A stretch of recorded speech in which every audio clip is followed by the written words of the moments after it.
Hello everyone and welcome to Daily Current Affairs session. My name is Vivek Sharma and today we're going to discuss about the most important issues of the day. The first article we have to discuss here is Draft Digital Personal Data Protection Rule of 2025. Then हम बात करेंगे declining fertility levels के बारे में and फिर हम बात करेंगे कुंभ मेला के बारे में एंड लास्ट में हम बात करेंगे हुल्लॉक गिबन के बारे में. आइए एक एक करके इन आर्टिकल्स को समझते हैं. सबसे पहले आर्टिकल में we will be talking about rules, but before understanding the rule आपको DPDP act digital personal data protection act 2023 के बारे में भी जानना जरूरी है. देखिए, इस एक्ट के अंदर कुछ टर्म्स आपकी मेंशन की गई थी, बट सबसे पहले इसका ऑब्जेक्टिव जानना आपके लिए इंपॉर्टेंट है. फिर हम टर्म्स के बारे में बात करेंगे. जैसे पहला ऑब्जेक्टिव था कि लोगों के पर्सनल डाटा को सिक्योर करना. दूसरा, इंडिया के अंदर डिजिटल इकोनॉमी को प्रमोट करना. तो with these two initiative like individual की प्राइवेसी और डिजिटल इकोनॉमी को प्रमोट करना, हमने इस एक्ट को इनेबल किया, मतलब बनाया. अब इसमें एक टर्म यूज की जाती है डाटा प्रिंसिपल, यानी डाटा ओनर. आप और मैं, हमारा जो भी डाटा होगा ये, और जैसे किसी कंपनी का होगा, तो हम सभी डाटा ओनर की कैटेगरी में आएंगे एंड हमसे कंसेंट लेके ही हमारे डाटा को यूज किया जा सकता है और जिस पर्पस के लिए कंसेंट लिया गया उसी के लिए ये डाटा यूज हो सकता है, ऐसा कहा गया है. देन डाटा फिड्यूशरी होते हैं एक टर्म. फिड्यूशरी मतलब जो आपका डाटा कलेक्ट करेंगे, स्टोर करेंगे और प्रोसेस करेंगे, मतलब शेयर करेंगे. अब ये जैसे मेटा, फेसबुक, ट्विटर, ये सभी प्लेटफॉर्म इस कैटेगरी में आपके आ जाते हैं. अब इन्हें कंसेंट मैनेजर भी कहा जाता है, मतलब ये आपसे कंसेंट लेके ही आपके डाटा को यूज कर सकते हैं. देन डाटा ऑपरेटर, जो डाटा को प्रोसेस करेगा. देन लास्ट में एक डाटा प्रोटेक्शन ऑफिसर होगा आपका, जो इनकेस कोई डिस्प्यूट होता है तो वो उसको हैंडल करेगा. यानी ये आप डाटा प्रोटेक्शन ऑफिसर की बात करेंगे तो ये इंडिविजुअल आपका अपॉइंट किया जाता है डाटा फिड्यूशरी के द्वारा, सो दैट ये आपका एक कॉन्टेक्ट पॉइंट बन सके जिसके साथ आप अपने ग्रीवेंसेस को डिस्कस कर सकते हैं. अब यहां पर इसके अंदर कुछ की प्रोविजंस हैं. जैसे पहला, राइट टू डाटा प्रोटेक्शन, कि भाई आप अपने डाटा को यहां पर किस तरह से एक्सेस करना चाहते हैं या कुछ करेक्ट करना चाहते हैं या इरेज करना चाहते हैं, वो आपको इंश्योर करने की बात करता है ये act. Then data processing and consent, जहां पर यह कहा जाता है कि भाई आपके डाटा को प्रोसेस करने से पहले आपसे कंसेंट ली जाएगी, तो वो यहां पर कही जाती है. देन डाटा लोकलाइजेशन, कि भाई जो सेंसिटिव डाटा है इंडियंस का, वो इंडिया के बाहर नहीं जाएगा, इसके बारे में कहा जाता है. देन एक रेगुलेटरी अथॉरिटी बनाई जाएगी जो कोई भी डिस्प्यूट हो, ग्रीवेंसेस हो, उसको मैनेज करेगी. देन डाटा ब्रीच नोटिफिकेशन, कि भाई आपका अगर डाटा ब्रीच हुआ है तो आपके पास इंफॉर्मेशन आएगी.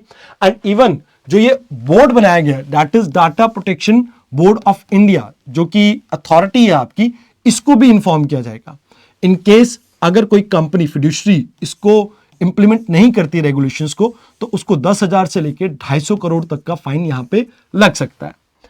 देन अब जो रेगुलेशंस आई हैं, इसमें क्या कहा गया? देखो, सबसे पहले तो यह कहा गया कि भाई अगर गवर्नमेंट अलाउ करती है, जिस कंट्री में आप डाटा शेयर कर सकते हो, तो उस कंट्री के साथ डाटा ट्रांसफर की बात की गई है. देन सिटीजन सेंट्रिक राइट्स के बारे में, जैसे फॉर एग्जांपल अगर कल को मुझे कुछ हो जाता है और मेरा जो सोशल मीडिया प्लेटफॉर्म है कौन एक्सेस कर सकता है, तो डिजिटल नॉमिनी के बारे में बात की गई.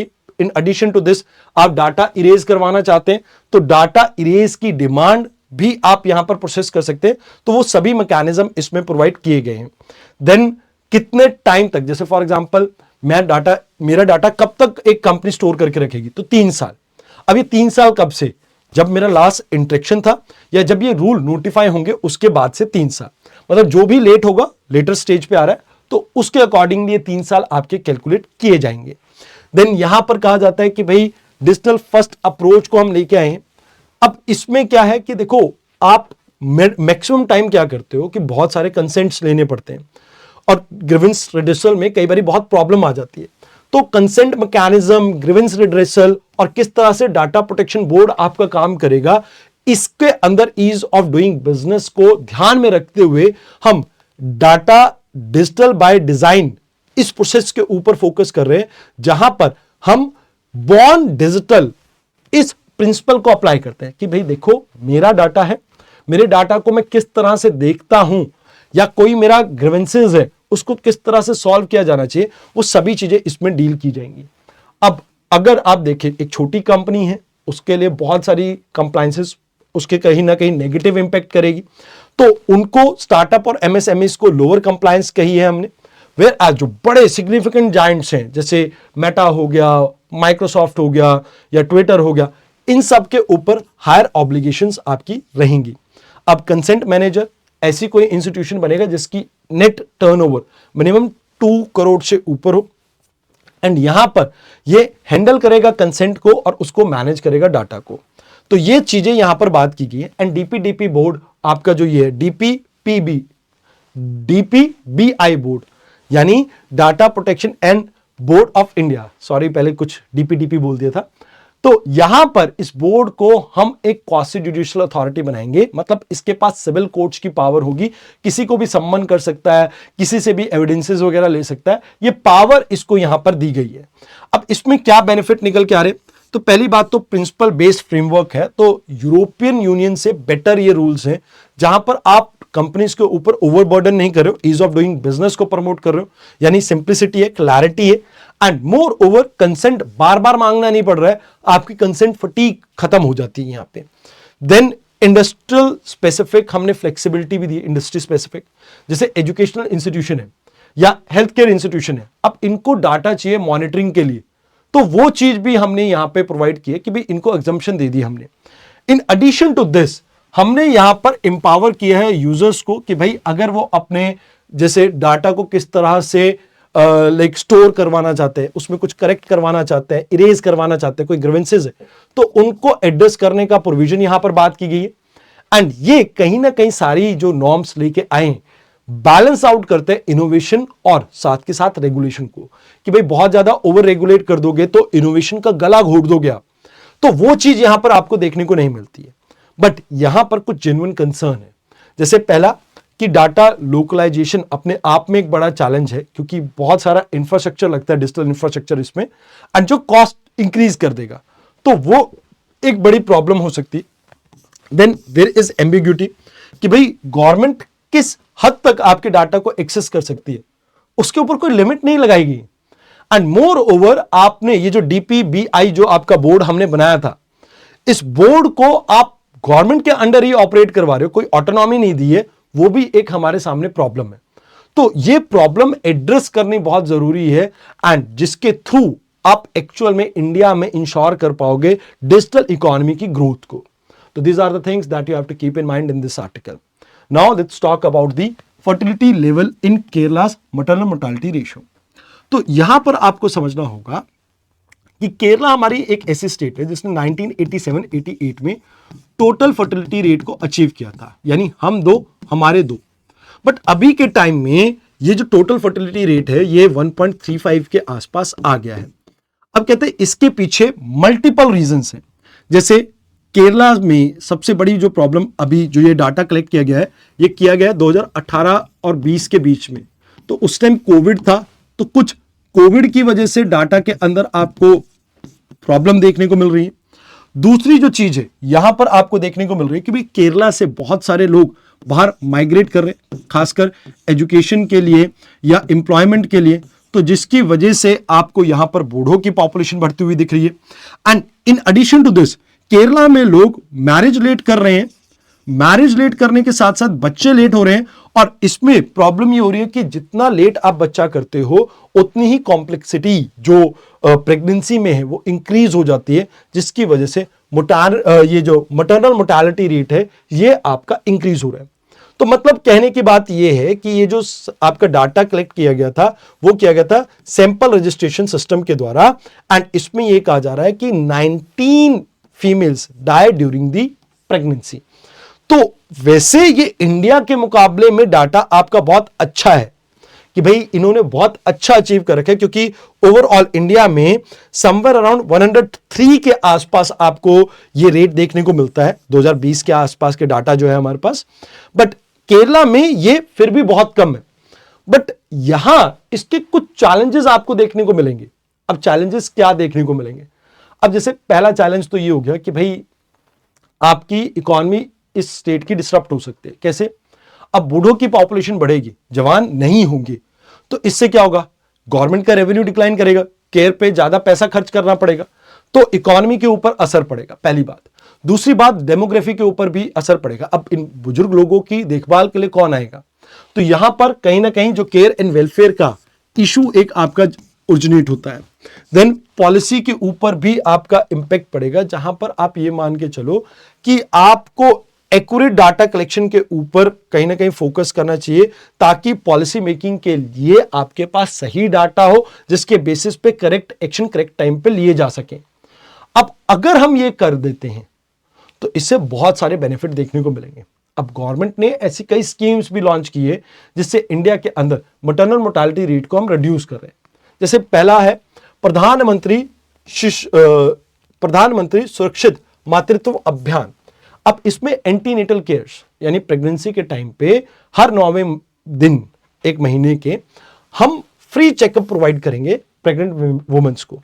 देन सुरक्षित मातृत्व आश्वासन सुमन, इसमें हम नो कॉस्ट जैसे हेल्थ केयर सर्विसेज प्रोवाइड करेंगे, जिसमें रिस्पेक्ट और क्वालिटी दोनों को मैनेज करेंगे हम।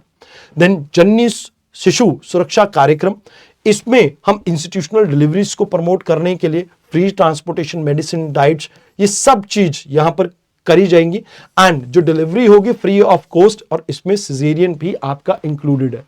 अब कई बार ऐसा होता है कि ऑपरेशन थिएटर्स में हाइजीन लेवल मेंटेन नहीं किया जाता है, तो उसके लिए लक्ष्य प्रोग्राम को हमने लॉन्च किया था। देन प्रधानमंत्री मातृत्व वंदना योजना, इसमें प्रेग्नेंट वुमेन्स को 5,000 रुपए कैश दिया जाता है, सो दैट उनके वेज लॉस को और सेफ डिलीवरी को हम प्रमोट कर सके। देन पोषण अभियान हमने स्टार्ट किया, मिशन सक्षम आंगनवाड़ी प्रोग्राम हमने लॉन्च किया, जिसमें हम सप्लीमेंट और कहीं ना कहीं लाइक जो न्यूट्रिशियस फूड है वो प्रोवाइड कर रहे हैं प्रेग्नेंट और लैक्टेटिंग मदर्स को, तो वो भी हमारा यहां पर ऑब्जेक्टिव है। अब फोकस क्या होना चाहिए? देखो, बढ़ती उम्र और जिसके साथ रिस्क अगर इंक्रीज हो रहा है, तो यहां पर हमें हाई रिस्क प्रेगनेंसी के ऊपर फोकस करना होगा। कोशिश करें कि अर्ली मैरिज और चाइल्ड बेयरिंग को आप प्रमोट करें। आपको यहां पर यह भी कोशिश करनी होगी कि माइग्रेशन का ट्रेंड कम हो, लोग जो यंग कपल्स हैं वापस केरला में आके अपने बच्चों को जन्म दे। एंड इवन आपको मैटरनल हेल्थ केयर इंफ्रास्ट्रक्चर को भी खासकर हाई रिस्क एरियाज में इंप्रूव करने की जरूरत है, एंड एक कॉम्प्रिहेंसिव डाटा कलेक्ट करने की जरूरत है, जिससे आप इस पूरी पॉलिसी को ढंग से इंप्लीमेंट कर सको। तो these are the things that you have to keep in mind in this article. Now let's talk about Kumbh Mela, Mahakumbh Mela, जो कि प्रयागराज में इस साल हो रहा है। अब ये जो महाकुंभ मेला है, इसके पीछे एक पौराणिक कथा है कि भाई जब देवता और दानवों के बीच में समुद्र मंथन हो रहा था, तो जयंत जो इंद्र के पुत्र थे, वो असुरों से बचाकर इस अमृत को लेके जा रहे थे, जिसमें से कुछ बूंदे आपकी हरिद्वार की गंगा में, प्रयागराज जहां पर यमुना, गंगा और सरस्वती मिलती है वहां पे, एंड उज्जैन में, एंड नासिक, त्र्यंबकेश्वर, इन सभी एरिया में ये ड्रॉप गिरी थी, जिसकी वजह से ये पूरा मेला जो है सेलिब्रेट किया जाता है। अब हिस्टोरिकली अगर हम बात करें तो मल्टीपल टाइम इसका रेफरेंस देखने को मिला, जैसे स्कंद पुराण में इसका रेफरेंस डायरेक्ट तो नहीं है, इनडायरेक्ट आपको देखने को मिलता है। फिर अगर बात की जाए ऋग्वेद में कहीं ना कहीं कुछ श्लोक्स में इसके बारे में बात की गई है। देन इवन आदि शंकराचार्य ने भी इसको प्रमोट करने के लिए कहीं ना कहीं बहुत एफर्ट्स डाले थे, ताकि इसे इंस्टीट्यूशनलाइज किया जा सके एंड आपस में जो रिलीजियस प्रैक्टिसेस है उसको प्रमोट किया जा सके। देन इवन 7th सेंचुरी में ह्यूंग शैंग जो चाइनीज ट्रेवलर थे, उन्होंने भी इसको मेंशन किया है अपने बुक में। अब यहां पर कहीं ना कहीं इसका इंपॉर्टेंस क्या है, इंपैक्ट क्या है? तो देखो, हर एक सेक्ट से लोग यहां पर आके गंगा में नहाते हैं या एक होली रिवर में नहाते हैं, तो इससे सोशल यूनिफिकेशन कहीं ना कहीं आपकी प्रमोट होती है। मोर ओवर आप रिलीजियस इंफॉर्मेशन या आप ये कह सकते हो टीचिंग, स्पिरिचुअल टीचिंग यहां पर प्रमोट करते हैं, एंड इससे हम अपने कल्चर को भी प्रिजर्व कर पाएंगे। ये कुछ इसके पॉजिटिव एस्पेक्ट आपको देखने को मिलते हैं। आइए अब बात करते हैं असम की एक सेंचुरी के बारे में, हुल्लॉक गिबन सेंचुरी के बारे में। अब गिबॉन सेंचुरी जो है, रिसेंटली यहां पर वेदांता को ऑयल और नेचुरल गैस के एक्सप्लोरेशन का प्रोजेक्ट दिया गया, जिसकी वजह से ये पूरा एरिया आपका न्यूज में था। हुल्लॉक गिबन 2 आपकी मेजर स्पीशीज के कारण नोन है। One is western hoolock gibbon and other one is eastern hoolock gibbon. वैसे ये नेटिव है बांग्लादेश और north eastern part of India का, कुछ साउथ वेस्ट चाइना में भी इसका आपको लाइक प्रेजेंस देखने को मिलती है। अब वैसे तो ये आपके जनरली सब ट्रॉपिकल और ट्रॉपिकल फॉरेस्ट में रहते हैं एंड ये एक इंडेंजर्ड कैटेगरी की आपकी स्पीशीज है एंड इसको हैबिटेट लॉस, फ्रेगमेंटेशन, डिफॉरेस्टेशन और ह्यूमन जो इंक्रोचमेंट देखने को मिल रही है फॉरेस्ट एरिया में, इसके कारण बहुत सा थ्रेट आपको देखने को मिलता है। तो ये आपको इसके बारे में याद रखना है। अब यहां पे हम इस ऑयल और गैस एक्सप्लोरेशन को क्यों प्रमोट कर रहे हैं? पहली बात तो देखो नेशनल इंटरेस्ट, भाई बहुत सारा तेल हम इंपोर्ट करते हैं, अब इंपोर्ट के बिल्स आपके रिड्यूस होंगे तो इस वजह से गवर्नमेंट बहुत कीन है इस प्रोजेक्ट को लेके। सेकंड चीज इकोनॉमिक ग्रोथ प्रमोट करती है, जहां पर भी आप जाएं अगर रेवेन्यू कहीं से जनरेट हो रहा है तो गवर्नमेंट कहीं ना कहीं उस चीज को परस्यू करने की सोचती है।